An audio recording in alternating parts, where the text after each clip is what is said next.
हिंदुस्तान की सरकार ने 11 साल में हिंदुस्तान में फौज की भर्ती को रोक रखा। आज 2 लाख फौज की भर्तियां खाली पड़ी। कांग्रेस की सरकार ने देश की रक्षा के लिए माउंटेन स्ट्राइक फोर्स बनाई थी कि अगर कहीं चीन और पाकिस्तान दोनों से लड़ाई हो तो हमारे पास एक और माउंटेन स्ट्राइक फोर्स होनी चाहिए। 60,000 और फौजियों की भर्ती होनी थी। आज 11 साल बीत गए। 11 साल बीत जाने के बाद माउंटेन स्ट्राइक फोर्स की भर्ती क्यों नहीं हुई? बीजेपी की सरकार क्यों पूरी नहीं कर रही, क्यों नहीं भर रही?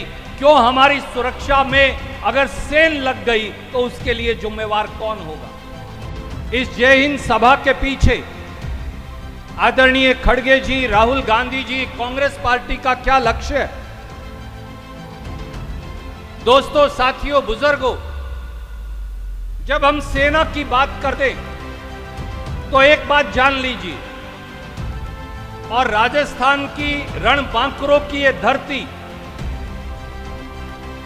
तपती गर्मी और तपती रेत से इस देश की रक्षा के लिए सैनिक पैदा करने वाली ये धरती ये जानती कि शौर्य का महत्व क्या है, पराक्रम का महत्व क्या है।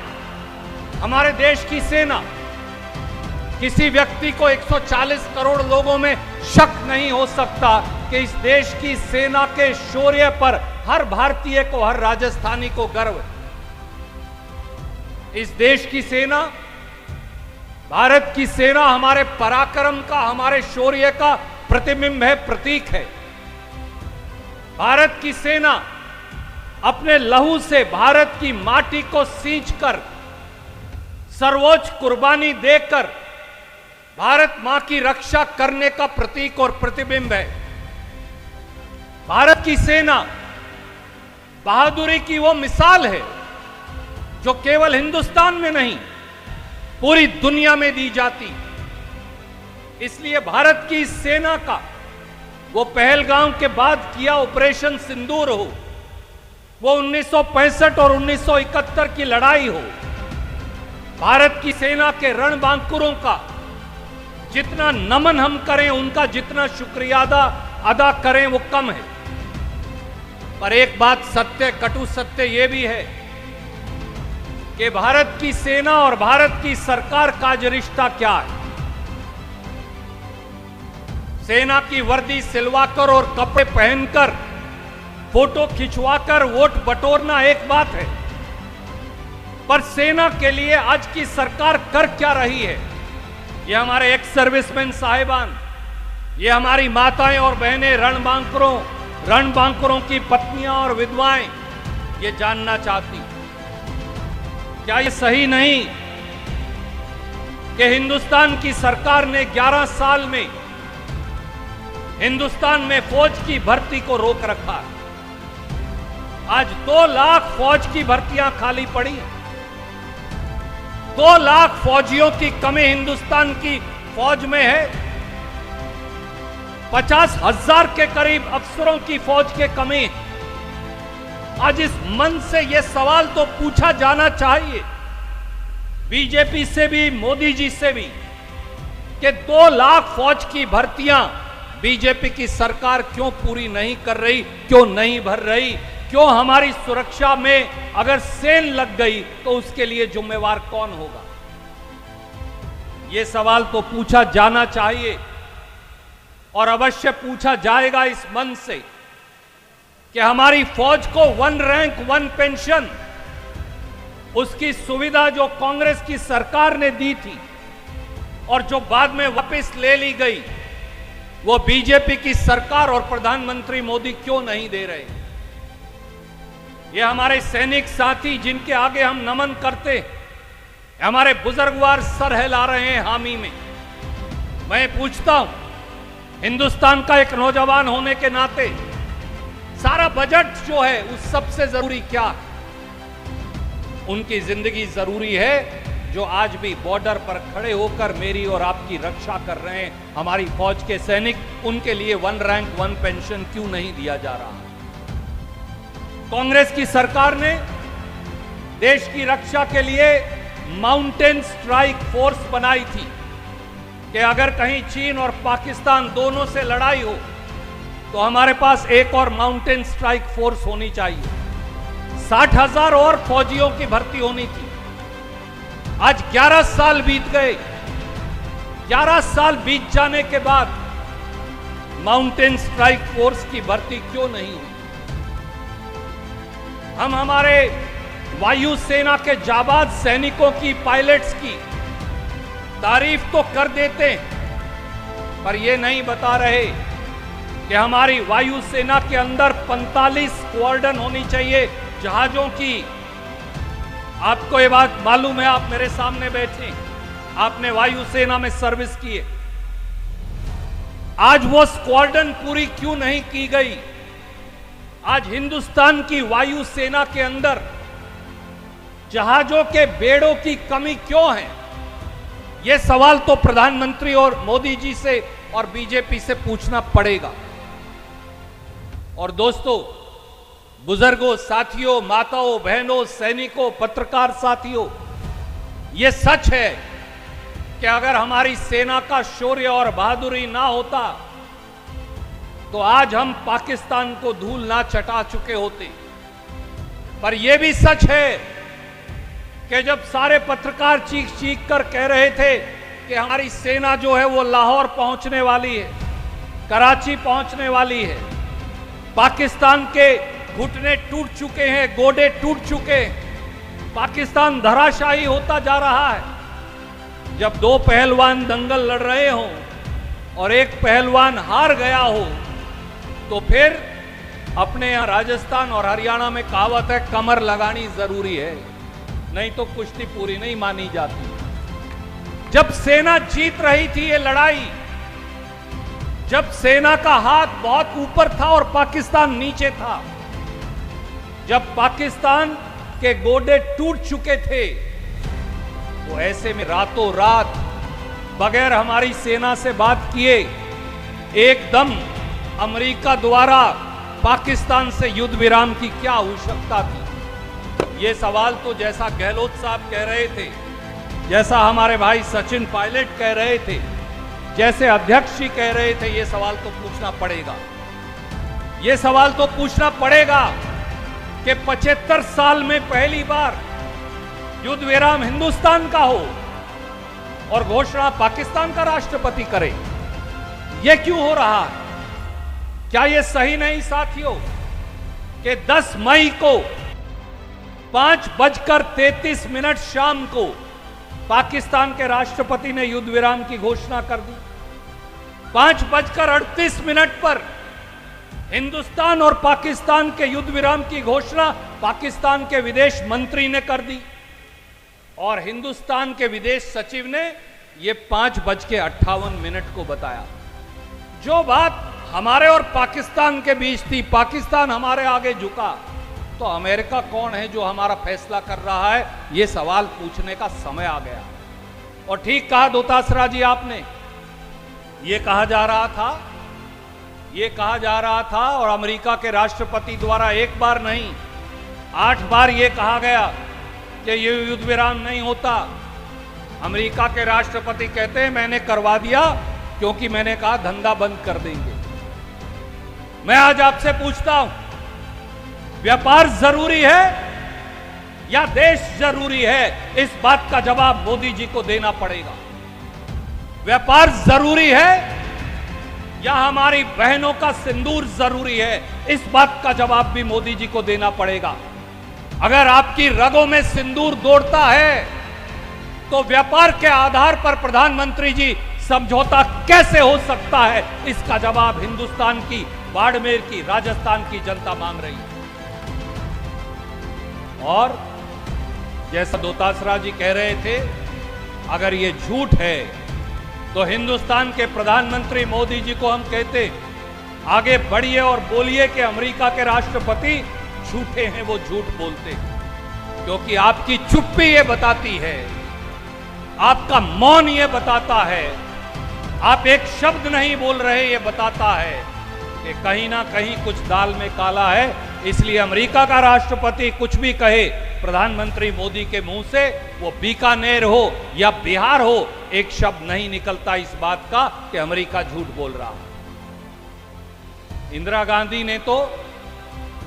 गांधी ने तो अमेरिका के राष्ट्रपति निक्सन की हेकड़ी निकाल दी थी जब उन्होंने 7वां बेड़ा भेज दिया था पश्चिम बंगाल में, बे ऑफ बंगाल की खाड़ी के अंदर। आज हमारे प्रधानमंत्री मोदी जी घबरा क्यों रहे?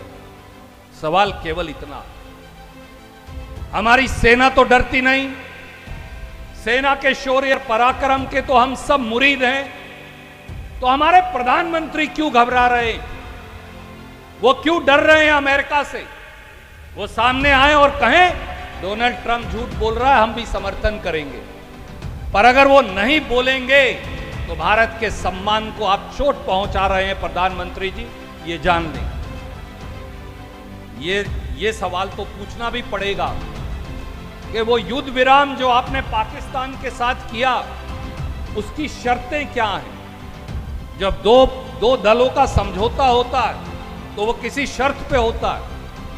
आपको मालूम है कि किस शर्त पे समझौता हुआ? मैं सैनिकों से पूछता हूं, मालूम है आपको?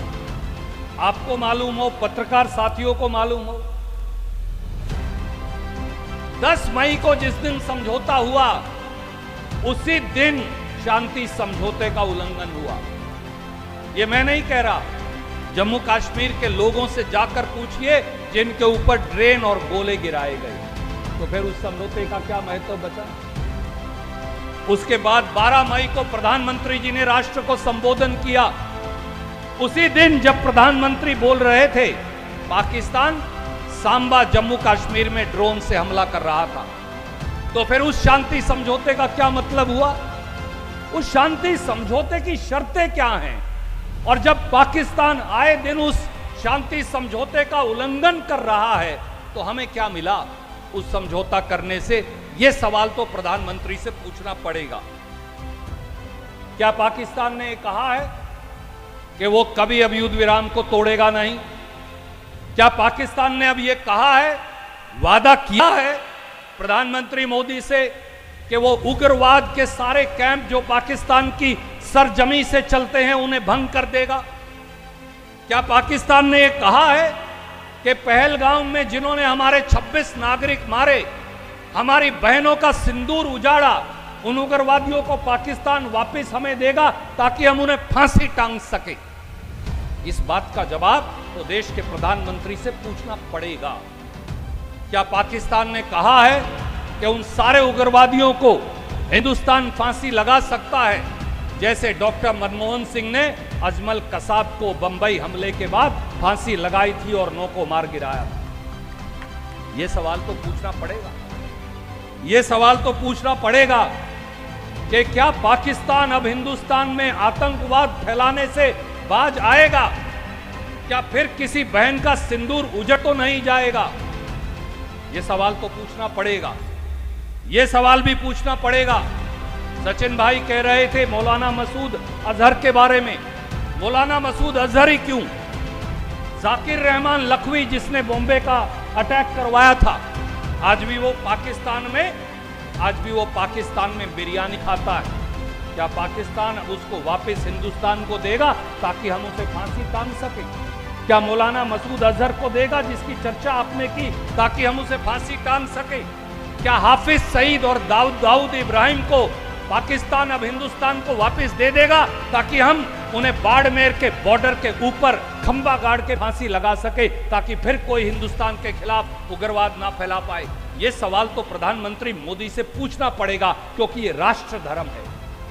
यह सवाल तो पूछना पड़ेगा कि क्या अब जो भारत विरोधी उग्रवादी संगठन हैं, जिनके दफ्तर और बड़ी बड़ी इमारतें पाकिस्तान में खुली हैं, क्या अब उनको बंद किया जाएगा? क्या उन पर ताला लगाया जाएगा? क्या जैशे मोहम्मद पर बैन लगेगा? पत्रकार साथियों, बीजेपी के नेताओं से यह अवश्य पूछिएगा। क्या पाकिस्तान अब जमात उल दवा को हमेशा के लिए उनके दरवाजे बंद करेगा? क्या हिजबुल मुजाहिदीन पाकिस्तान की सरजमी से खत्म हो जाएगा? क्या लश्कर तोयबा और कश्मीर जिहादी फोर्स उनका नामो निशान मिट जाएगा? क्या जे.एन.के लिबरेशन फ्रंट जो हिंदुस्तान में उग्रवाद फैलाते हैं उन्हें पाकिस्तान बंद करेगा? तभी तो समझौते का कोई फायदा। इस बात का सवाल तो हिंदुस्तान के प्रधानमंत्री से पूछना पड़ेगा।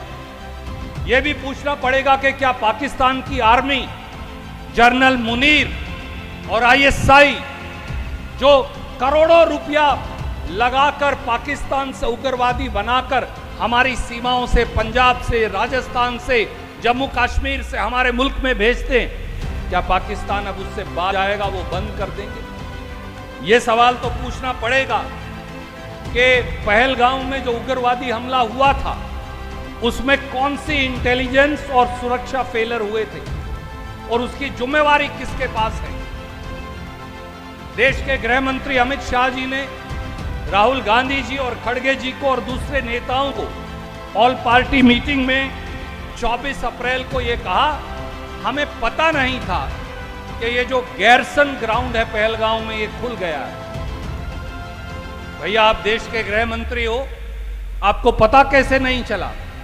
आप देश के राजनाथ सिंह जी रक्षा मंत्री हो, आपको पता कैसे नहीं चला? मोदी जी, आप देश के प्रधानमंत्री हो, आपको पता कैसे नहीं चला? और पहलगाम में सेना के अधिकारी, वहां की सरकार के अधिकारी, वहां तैनात अधिकारी ये कहते हैं गैरसन ग्राउंड तो कभी बंद ही नहीं होता। तो क्या होम मिनिस्टर झूठ बोल रहे हैं? क्या रक्षा मंत्री झूठ बोल रहे हैं? ये सवाल तो उनसे पूछना पड़ेगा। ये सवाल भी पूछना पड़ेगा वो पांचों उग्रवादी हैं कहां जिन्होंने हमारे 26 लोग मारे? उन्हें हमें कब वापस दोगे ताकि हम उसी गैरसन ग्राउंड में फांसी का तख्ता लगाएंगे और उनको वहीं टांग देंगे ताकि दोबारा कोई आकर हमारी बहनों का सिंदूर उजाड़ ना सके? तो ये सवाल तो पूछना पड़ेगा। और दोस्तों, ये सवाल भी पूछना पड़ेगा, जब पहलगाम का हमला हुआ वो 22 अप्रैल को हुआ। गहलोत साहब को मैं बता रहा था 2 तारीख से 22 फरवरी तक, 2 फरवरी से 22 फरवरी तक एक सैटेलाइट फोटो लेती है, उसका नाम है मैक्सर टेक्नोलॉजी। उसमें पाकिस्तान की एक कंपनी की मलकियत है। वो कहां की फोटो ले रहे हैं वो मैं भी बता सकता हूं, देख के आप भी बता सकते हैं। वो पहलगाम की फोटो ले रहे थे और बेच रहे थे। उसके बाद 12 अप्रैल 2025 को फिर पहलगाम के उस ग्राउंड की फोटो ले रहे थे और बेच रहे थे। ये बात कोई आदमी, पत्रकार भी देख सकते। जब उनको सब ये पता था, जब वो पहलगाम के उस ग्राउंड की फोटो ले रहे थे, तो हिंदुस्तान की सरकार ने ये पता क्यों नहीं किया कि भाई पहलगाम के उस ग्राउंड की फोटो क्यों बेची जा रही है, सैटेलाइट उसके ऊपर क्यों लगा रखी है, पैसों में वो फोटोएं क्यों बिक रही हैं? क्या वो फोटो उग्रवादियों ने खरीदी थी? और पाकिस्तान की कंपनी जब उसकी मालिक है, तो देश के गृह मंत्री क्या कर रहे थे? रिसर्च और इंटेलिजेंस विंग जो है, एनालिसिस विंग जो है, वो क्या कर रहे थे? नेट ग्रिड और एनटीआरओ क्या कर रहे थे? रक्षा मंत्री क्या कर रहे थे? प्रधानमंत्री क्या कर रहे थे? क्या पहलगाम का हमला रोका जा सकता था? अगर अमित शाह जी वहां सिक्योरिटी लगा देते तो फिर उन उग्रवादियों की हिम्मत नहीं होती और फिर शायद ये सारा मामला बच सकता था। मोदी जी और बीजेपी चाहते हैं कि राहुल गांधी जी और कांग्रेस पार्टी ये सवाल ना पूछे। दोस्तों, साथियों, बुजुर्गों, हम आज सब आपकी अदालत के बीच में आए। बाड़मेर की ये धरती हिंदुस्तान की रक्षक धरती। हमारी सेना तो बॉर्डर पे, सीमा पर रक्षा करती है। आप जो इस तपती गर्मी के अंदर आज आए, आप भी 365 दिन हिंदुस्तान की रक्षा करते हैं, क्योंकि कोई दुश्मन यहां आपके मध्य से हुए बगैर जा नहीं सकता और आप एक फौलाद की तरह खड़े रहते हैं हिंदुस्तान की रक्षा करने के लिए। तो क्या हिंदुस्तान की रक्षा के सवाल, अगर सरकार से कोताही हुई, अगर सरकार से कहीं चूक हुई है, अगर सरकार सेना को समर्थन नहीं कर रही, अगर सरकार ने 2 लाख सेना के पद खाली छोड़ रखे हैं, अगर सरकार सेना को जहाज खरीद कर नहीं दे रही है, तो ये सवाल प्रधानमंत्री से नहीं पूछेंगे तो किससे पूछे जाएंगे? इसलिए सवाल पूछा जाना राष्ट्र धर्म है। सवाल पूछा जाना राष्ट्र का हित है, सवाल पूछा जाना राष्ट्र के पक्ष में है। ये जरूर पूछा जाना चाहिए कि जब पाकिस्तान उग्रवाद भेज रहा था, हमारी सेना उनसे लड़ रही थी, तो इंटरनेशनल मॉनेटरी फंड से पाकिस्तान को 10,000 करोड़ कैसे मिल गए? हिंदुस्तान ने उनके खिलाफ वोट क्यों नहीं डाली? हिंदुस्तान ने उनको 10,000 करोड़ कैसे लेने दिए? वो दोबारा फिर पैसा लेंगे, हमारे खिलाफ इस्तेमाल करेंगे। हमारी सरकार क्या कर रही है? हमारे प्रधानमंत्री को क्या कार्रवाई नहीं करनी चाहिए? ये वो सवाल हैं जिन्हें पूछने के लिए जय हिंद सभा का आयोजन किया गया है। ये सभा सेना के समर्थन में है। ये सभा शौर्य और पराक्रम की तारीफ में है। ये सभा सेना को मजबूत करने के लिए है। पर यह सभा उन लोगों से जो आज के हुक्मरान हैं, उनसे सवाल पूछने के लिए भी है, ताकि वो बताएं कि सुरक्षा में अगर चूक हुई तो कहां हुई, इंटेलिजेंस में फेलियर हुई तो कहां हुई, और उसे ठीक किस प्रकार से करेंगे। आप सब यहां आए, आप सबका बहुत बहुत शुक्रिया। सबको राम राम, जय हिंद।